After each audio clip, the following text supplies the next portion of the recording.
Digue'm a quin supermercat compres i et diré a quin barri vius, o fins i tot et diré com penses. Els nostres hàbits de consum i especialment en l'alimentació diuen molt de nosaltres com a societat i configuren una economia. També ho fan ells, els supermercats, que han de fer front a les fluctuacions de la nostra economia, com la inflació, les pujades de preus sobtades de l'oli o d'alguns aliments de primera necessitat, els canvis de normatives, la pressió de la competència, però també els nostres desitjos i exigències com a societat. Que estiguin més a prop, que siguin més ecològics, amb més amplitud, més comoditat, més personalitzat i, per descomptat, més tecnologia, sense oblidar el tracte proper i amable. Ho volem tot. Avui us portem les últimes novetats dels supermercats catalans amb Mathieu Origen com a protagonista de la setmana i un rànquing dels supermercats catalans segons el seu volum de facturació. Us ho expliquem a l'Empresa al dia.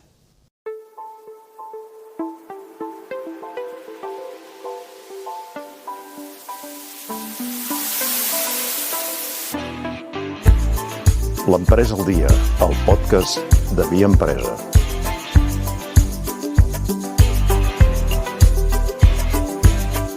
Benvinguts a l'Empresa al dia, el podcast de Via Empresa. Avui, com dèiem, els supermercats són els protagonistes de la setmana. En Mathieu Origen va presentar aquest dimecres els seus resultats del 2023 i aquesta ha sigut una bona excusa per pujar-los a tots a la palestra. Per fer-ho, comptarem, com sempre, amb el Carles Flor, benvingut. Bon dia, tinguin. I amb la Gemma Fonseca, benvinguda. Hola, Helena. De què més parlarem, Gemma? Doncs avui també parlarem de l'impost de successions, que ha tingut un paper fonamental en la no aprovació dels pressupostos i ara també en els debats electorals. I no ens oblidem de la setmana vinent, que és Sant Jordi, i així que el Carlos Rojas ens portarà les últimes novetats en llibres d'economia i empresa, per qui vulgui avançar les compres aquest cap de setmana. Tots tres us farem una breu píndola de l'actualitat econòmica i empresarial perquè directius, directives, empresaris o tots aquells professionals vinculats al món de l'empresa i al teixit productiu català porteu l'Empresa al dia. Comencem!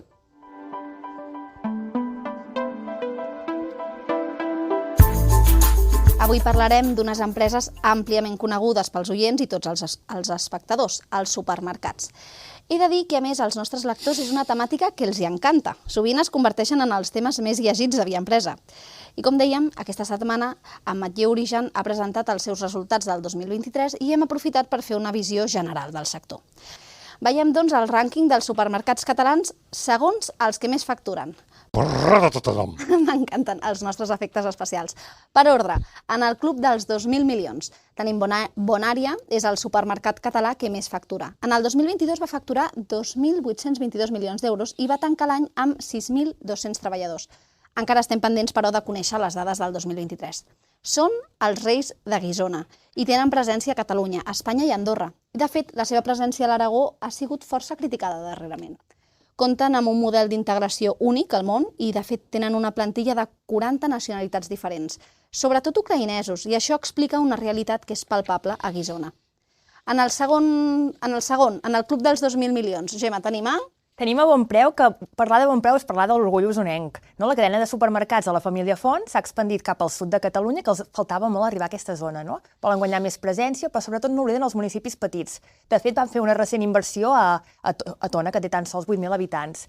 Després, el 2023, van facturar 2.259 milions d'euros i tenen més de 9.600 treballadors.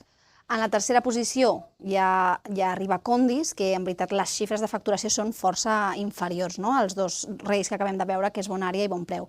Condis va superar els 800 milions d'euros de facturació en el 2023 i és una xifra molt positiva si tenim en compte l'increment que ha fet en un any, que ha sigut de gairebé 30 milions d'euros. El creixement a què correspon? Per una banda, a l'increment de nous supermercats, ara tenen 688, han fet gairebé 50 nous supermercats en un any, i també en una estratègia que té la companyia, i és que cada any inverteixen 12 milions d'euros en aquesta expansió. Cada any, porten anys, o sigui, no sé si eren 4 o 5 anys, que és 12 milions. Quant a creació d'ocupació, té una plantilla de 3.565 treballadors, dels quals el 65% són dones. És interessant.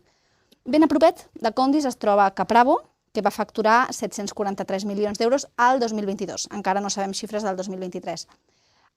Sí que és cert que s'ha de tenir en compte de Capravo que, malgrat la compra d'un 50% de les accions per part del grup de EP Corporate Group, del multimilionari txec Daniel Kretinsky, perdoneu-me si no ho he pronunciat bé, la filial catalana d'Eroski ha mantingut la seva seu al Prat de Llobregat. I ara, en cinquena posició, el protagonista de la setmana, Ametller Origen. Gemma, vas anar-hi ahir també, oi, a la presentació dels seus resultats. Què ens expliques? Vaig anar a la seva botiga més icònica, que la recomano a tothom, que és Ametller Origen Mercats d'Autors, al barri de Sants, de Barcelona. Bàsicament podríem dir que han pres l'accelerador. Més de 552 milions d'euros de facturació i han guanyat el 3,5% de quota de mercat. I atenció, titulars que ens van sorprendre. La cadena de supermercats reivindica el seu model fresc i les condicions salarials dels treballadors. Som els que millor paguem.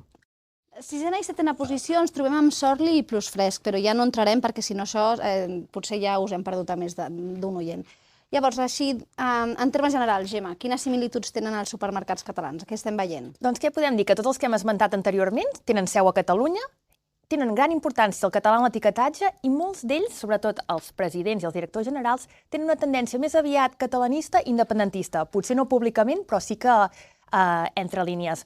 Dos d'ells, per exemple, formen part de FEMCAT, que és el president de Bonària i el president de Bonpreu. No? A més, entre aquests presidents trobem també lideratges forts de les famílies que hi ha darrere d'aquests supermercats. Efectivament, estem parlant de la família Font a Bonpreu, també dels Alsina Bonària i els Ametller Metller. Són empreses familiars que han començat a poc i veurem què passa amb el relleu, que pot ser que aviat tinguem alguna sorpresa. Home, es podria demanar una taranyina també dels supermercats catalans, Déu-n'hi-do. Sí, perquè el que passa que també ha canviat molt el plantejament de l'usuari respecte a l'ús que en fem del supermercat. Abans jo crec que al supermercat hi anàvem un cop a la setmana, un cop cada 15 dies a comprar. Avui en dia, i això és un dels punts forts d'Ametller i de Bonpreu, que és la qualitat dels plats preparats.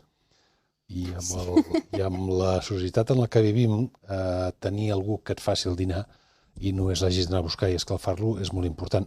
I jo crec que tant Ametller com a Bonpreu han tingut aquesta traça. I després hi ha un altre factor molt important que m'explicava un dia un directiu de Bonpreu. El segon supermercat més important que tenen... Perdona, el directiu té cognom Font? No. Ah, vale, ok. No té cognom Font. M'explicava que el seu segon supermercat en volum és el d'internet. És a dir, avui en dia aquell supermercat que ha posat qualitat a l'hora del repartiment i de fer la comanda per telèfon o per internet, està guanyant moltes posicions. I tant Bonpreu com Ametller estan començant a tirar molt aquesta branca de negoci.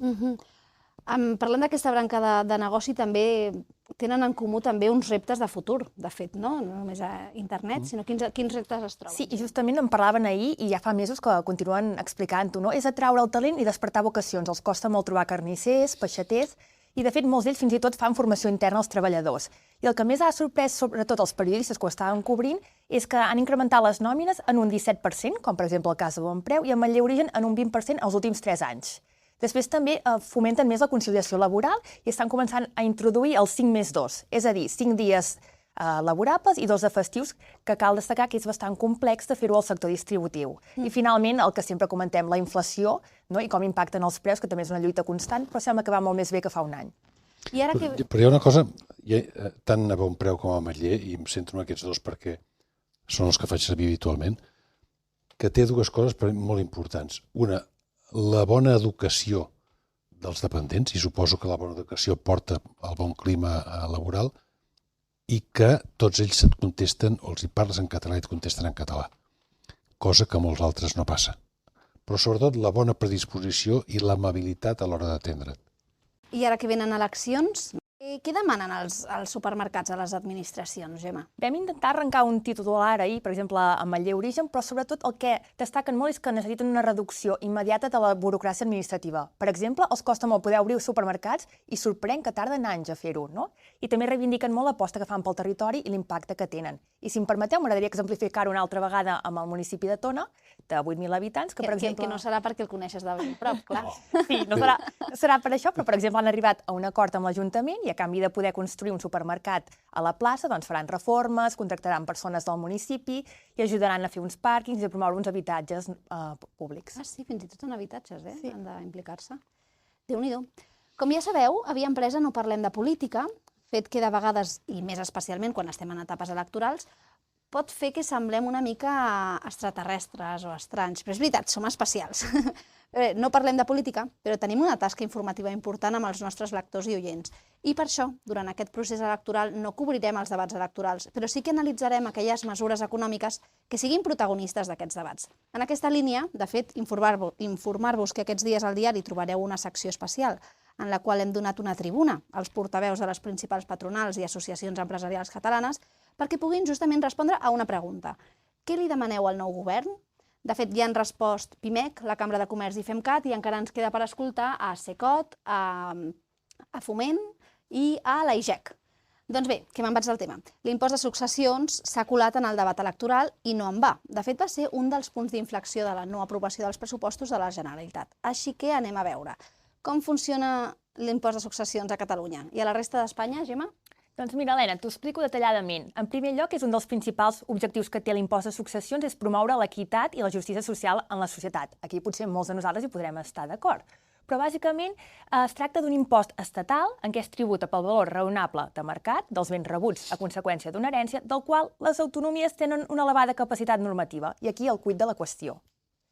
Per exemple, en algunes comunitats la quota a pagar és bastant elevada, com Catalunya, que és el 32%, o Astúries, que és el 36,5%, i en d'altres, curiosament, es veu bonificada en un 99%, com és el cas de Madrid, i fins i tot amb un 100% a València.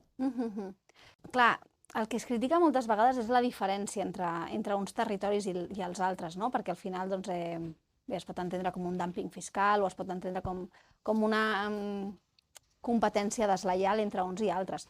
Malgrat la seva impopularitat, en l'àmbit acadèmic hi ha un consens generalitzat a favor de la seva aplicació. Ens ho explicava el Quique Martín aquesta setmana a Via Empresa, que encara, o sigui, que és un impost que continua aplicant-se en la majoria dels nostres països veïns.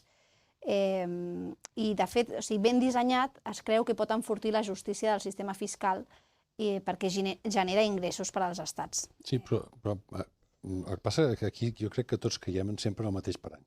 És a dir, quan una administració renuncia a un impost, pots estar convençut que al cap de poc temps aquell impost estarà compensat per un altre. Els que vivim a Sant Cugat de fa molts anys, hi havia una reivindicació cada any, cada 4 anys quan hi havia eleccions, d'aconseguir canviar Sant Cugat de zona de tren. Finalment es va aconseguir. Sí, perquè ara és una zona, no? Exacte. Abans era dues? Abans era dues, i era més car. Es va aconseguir i es va aplicar. L'any següent, l'Ajuntament va anunciar, o la Diputació, que hi havia un nou impost que havia de compensar allò. I aleshores vam rebre tots els que utilitzàvem el tren com els que no utilitzàvem. És a dir, l'Ajuntament, la Generalitat, la Diputació mai renuncia a uns ingressos que té fixes, perquè aquells ingressos són per alguna cosa. Per tant, si renuncia a altres successions és que ens en fotrà un altre per un altre costat. I jo crec que en lloc de fixar-nos tants amb la resta de comunitats de l'Estat ens hauríem de fixar amb el País Basc. I jo crec que aquest ha de ser el mirall en el que ens hem de fixar, deixant-nos allà de tonteries i si Madrid paga o no paga o si no sé què. Crec que hem d'anar més a el que fa el País Basc i sembla que els va bastant bé. Dos apunts finals, i sense aprofundir perquè ens estem quedant sense temps, però així esteu informats, no? Dues notícies importants. Recordeu quan vam parlar del preu de la llum en negatiu, un fenomen històric que vam viure a començaments de mes? Aquest mes no hem pagat llum, hòstia. No, ens ha sortit bé. Ha estat de franc, tan content. Clar, és que ha continuat passant al llarg del mes, fins a 5 vegades. No, i el mes que ve tampoc pagarem llum. Sí, per saber els motius, o per saber si pagarem o no, podeu llegir avui l'article de l'expert que signa el director de gestió de mercats de Factor Energia, Albert Balcells, a Via Empresa, o escoltar el podcast que vam publicar el 5 d'abril. I després una notícia fresca, molt ràpida, fresca, tan fresca que encara no l'hem publicat. Com ja sabeu tots, la Fira està a punt d'entrar en el joc del circuit de Barcelona-Catalunya, popularment conegut com el circuit de Montmeló, i ja sabem la data en què serà oficial. A més d'haver-nos assabentat d'aquesta data, per diverses fonts, hem pogut entrevistar el Josep Mateu perquè ens expliqui tota aquesta estratègia d'afegir un nou actor al circuit per incrementar l'explotació d'aquest. I el tema que més titulars ha omplert, clar, saber per què la Fórmula 1 s'ha anat a Madrid i saber si ho tenim tot perdut a Catalunya, que ja us ho avanço, no ho tenim tot perdut, al contrari. I com estem a les portes de Sant Jordi, hem pensat que aquesta setmana no us presentarem l'agenda de la setmana vinent, sinó que us presentarem les últimes novetats dels llibres empresarials i econòmics per tenir en compte en les compres d'aquests dies. Llarga vida a l'amor i a la lectura. El Carlos Rojas ens ho explica. Benvingut, Carlos. Hola, Helena. Doncs efectivament, setmana de roses i llibres, i la veritat és que 2024 arriba farcit de propostes de lectures interessants pel que fa a l'economia. Comencem a casa nostra, amb el Pallars, oportunitats de negoci, escrit per Ramon Roca i amb pròleg d'Oriol Amat. És el primer llibre que tracta sobre el món de l'economia i l'empresa en l'actualitat a les comarques del Pallars Jussà i el Sobirà. Passem al futbol i recomanem Taranyina Blaugrana, llibre de Roger Vinton, on s'analitza com els diversos grups de poder han controlat el Futbol Club Barcelona durant la seva història. Una altra lectura interessant és Confiar no tiene precio, de Jordi Gual. Es tracta d'una proposta humanista per reconstruir el sistema econòmic i esquivar radicalismes. Parlem de tecnologia i destaquem Rehumanitzant la tecnologia, de Joana Barbany. Un llibre que aborda la revolució en les persones, l'empresa i la societat, destacant-ne avantatges i reptes. Per la seva banda, Aurea Rodríguez ens presenta Antes muerta que sin IA, una lectura de divulgació desenfadada en què parla de l'impacte de la intel·ligència artificial a les nostres vides. En matèria de sostenibilitat, destaquem Plásticos sin límites, de Mah Alice, un relat sobre com les empreses petroquímiques productores de plàstic s'han oposat al llarg de mig segle a totes les mesures mediambientals dels governs mundials. I tornant a l'economia, 4 llibres més. El primer és La economia explicada para que al fin la entiendas, on Ivan Pettinger aborda temes com la generació de riquesa o si la intervenció governamental preveu o provoca les crisis. El segon és The Privacy Fallacy, en anglès, escrit per Ignacio Cofoni, que explica com les tecnològiques assetgen la nostra privacitat. El tercer és Reconquista tu tiempo, de Jenny Odell, on s'analitza com hem arribat al punt que el temps s'ha convertit en diners a la societat moderna. I el quart i últim és Después del trabajo, de Helen Hester, que explica com el capitalisme i la feina ens està traient el temps lliure a les nostres vides. Apa, ja tenim un bon llistat. I no s'hi val regalar un llibre a algú pensant que és el que t'agradaria llegir a tu, és a dir, planificant que després aquella persona te'l regali. Mira, estic molt a favor dels autoregals, tant a Sant Jordi com al Nadal com en els aniversaris. Però no he de ser jo qui es posi filosòfica, ara, sinó que escoltem a l'Ariadna Romans, politòloga i filòsofa, que ens aporta la píndola filosòfica d'aquesta setmana i ho fa des de Corea. Benvinguda, Ariadna. Hola, Helena. Doncs avui us parlo des de Busan, Corea. I és que aquests dies he estat aquí de vacances amb la família i he aprofitat també per revisar quins eren els autors, els filòsofs coreans que ens podien inspirar.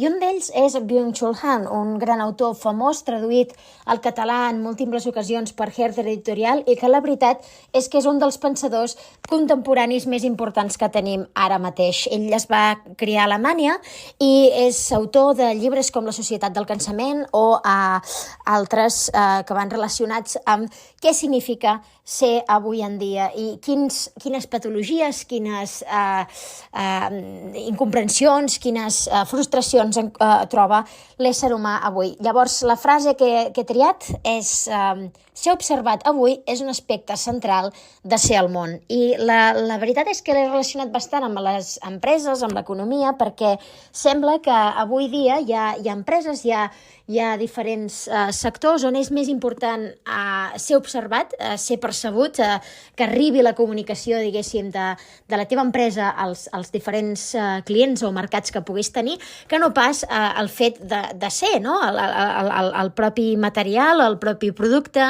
o el propi servei que s'està intentant treballar. Llavors, he pensat que era una bona manera d'acabar aquesta empresa al dia i que espero que inspiri a moltíssims oients.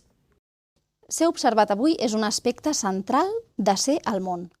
Avui potser no ens observeu, però sí ens escolteu. I per tant, som aquí, per informar-vos de les últimes novetats empresarials de la setmana, perquè porteu un divendres més l'Empresa al dia. Moltes gràcies i fins la propera setmana. Adeu! Bon cap de setmana. Bon cap de setmana.